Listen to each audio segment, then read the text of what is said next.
नमस्कार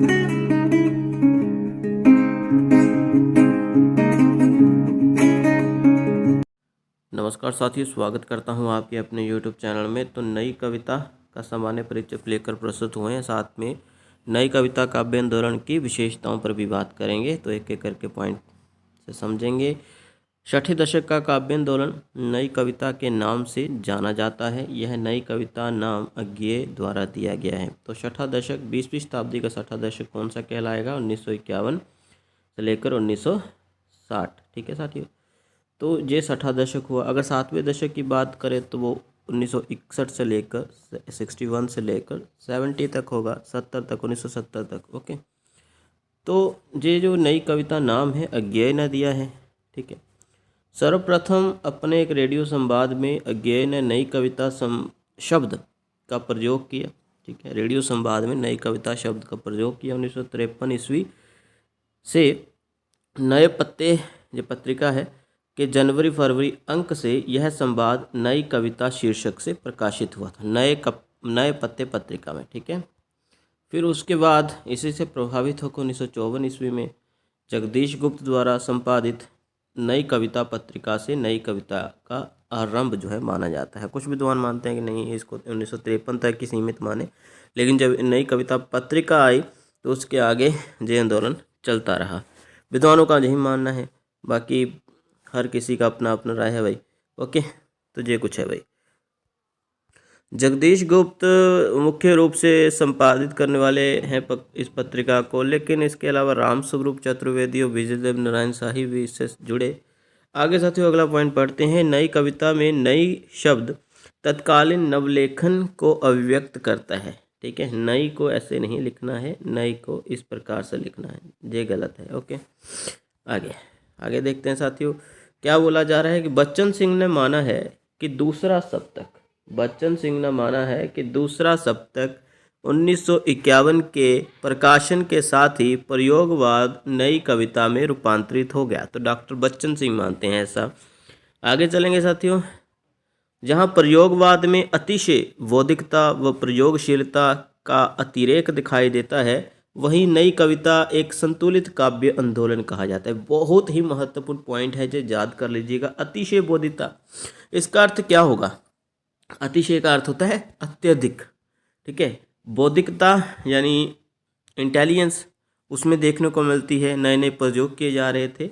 अतिरेक दिखाई देता है, बहुत अधिक दिखाई देता है। वहीं नई कविता काव्य आंदोलन जो 1953 से शुरू होता है, 1954 में नई कविता पत्रिका भी आती है जगदीश गुप्त के द्वारा, तो उससे और ज़्यादा प्रफुल्लित होता है ये। ठीक है, तो नई कविता काव्य आंदोलन एक प्रकार से संतुलित था।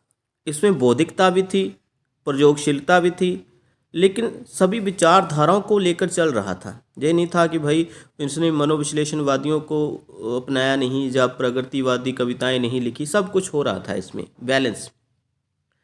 नई कविता में लघु मानव की प्रतिष्ठा का श्रेय किसे जाता है? तो विजय देव नारायण शाही जी को जाता। ठीक है साथियों, तो ये आपने याद कर लेना है। लघु मानव की प्रतिष्ठा नई कविता की सबसे बड़ी विशेषता में से एक है, और यह किसने दिया सिद्धांत? तो यह विजय देव नारायण शाही ने दिया, इसको श्रेय जाता है। ओके साथियों, इसको कंठस्थ कर लेना है, काफ़ी महत्वपूर्ण है, प्रश्न पूछा जा सकता है मास्टर कैडर में। अभी लघु मानव क्या था, ये हम पीछे जब वीडियो लाए थे MCQs लाइव क्लास में, तो वहाँ बताया भी था। ठीक है, आम आदमी की बात होती है लघु मानव के लिए। लघु मानव आम आदमी, निराश है, जो कुंठा में है। ठीक है, जो असहाय सा है भाई, वो जो चाहता है वो कर नहीं पाता है, अगर कर पाता है तो पहुंच रही है वहां तक। बहुत अच्छी प्रतिष्ठा से इसको भी कायम किया गया नई कविता में। नई कविता पर प्रमुख रूप से अस्तित्ववादी दर्शन का प्रभाव रहता है, और हालांकि नई कविता पर मार्क्सवादी विचारधारा का भी प्रभाव है साथियों, यानी अस्तित्ववाद और मार्क्सवाद दोनों का ही विशेष प्रभाव दिखाई देता है। ओके, अस्तित्व जो ईश्वर की सत्ता को ही स्वीकारने से इनकार देते हैं। ठीक है, और मानते हैं कि भाई ये संसार में अगर कोई अस्तित्व है तो वो इंसान का है, सामने पड़ी हुई वस्तुओं का है, इस तरह से। हालांकि नई कविता पर मार्क्सवादी विचारधारा का भी प्रभाव दिखता है।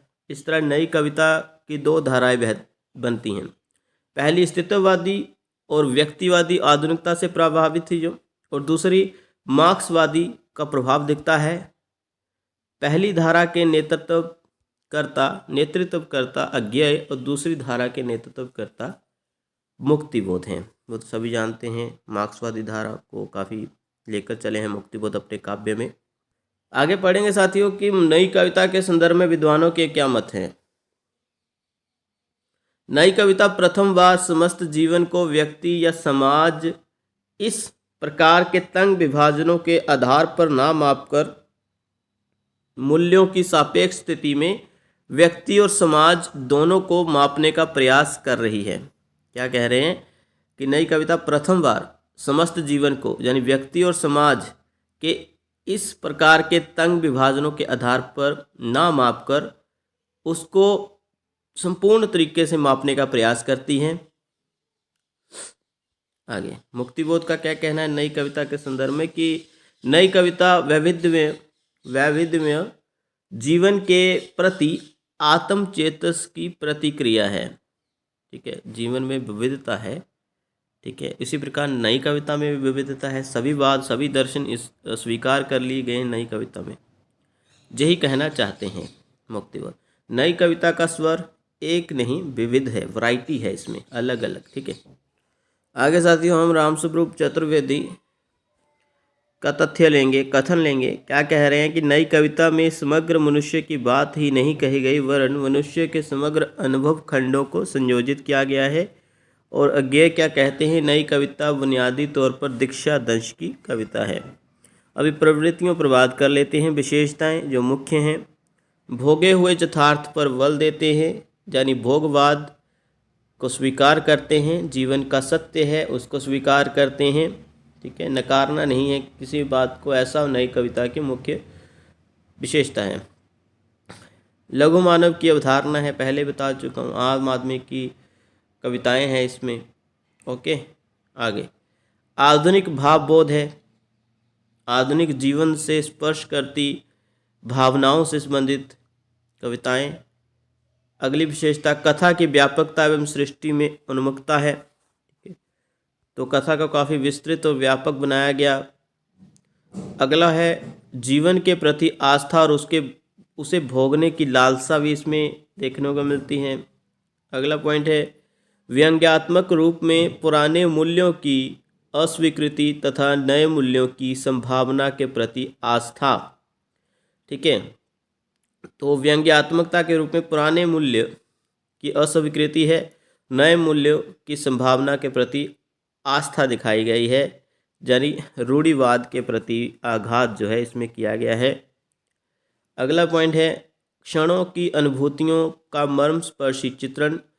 ठीक है, छोटे छोटे पल जीवन के जो खुशी प्रदान करते हैं उसका भी कविता के माध्यम से आनंद लिया गया है। ठीक है, मर्मस्पर्शी चित्रण किया गया है, जिंदगी के छोटे छोटे पल जो हमें खुशी देते हैं। आगे लोक संवेदना एवं शैली से सहज लगाव एवं लोक जीवन की जटिल अनुभूतियों का चित्रण देखने को मिल जाता है।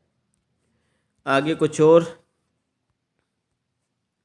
अन्य कालों की अपेक्षा फैंटेसी शिल्प के प्रयोग की अधिकता प्रमुख रूप से मुक्तिबोध व श्रीकांत वर्मा की कविताओं में देखने को मिलती है। ठीक है, तो ये भी कहा है फैंटेसी शिल्प। श्रीकांत वर्मा काफ़ी अच्छे काव्य लिखे हैं इन्होंने भी, और साहित्य अकादमी पुरस्कार से नवाजे गए। आगे विसंगति बोध के अवसाद की कविताएं तथा उससे उपजी निरर्थकता का चित्रण है। अंतिम पॉइंट है कैक्टसवाद का जन्म, जहां कैक्टस उत्साह एवं जीवनाकांक्षा का प्रतीक है।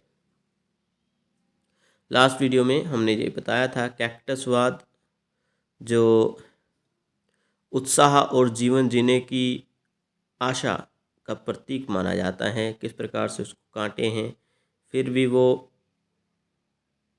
सूखे बंजर ज़मीन पर भी उग जाता है। तो उत्साह, जीवन जीने की आशा, ये है भाई नई कविता की विशेषताएं। कैक्टसवाद का कोई खास प्रवर्तक विद्वान नहीं माना जाता है, लेकिन इसका जन्म नई कविता में माना जाता है। ठीक है, तो भाई सब कुछ स्वीकारा गया है। अगली वीडियो में हम बताएंगे प्रयोगवाद और नई कविता में तुलना। धन्यवाद।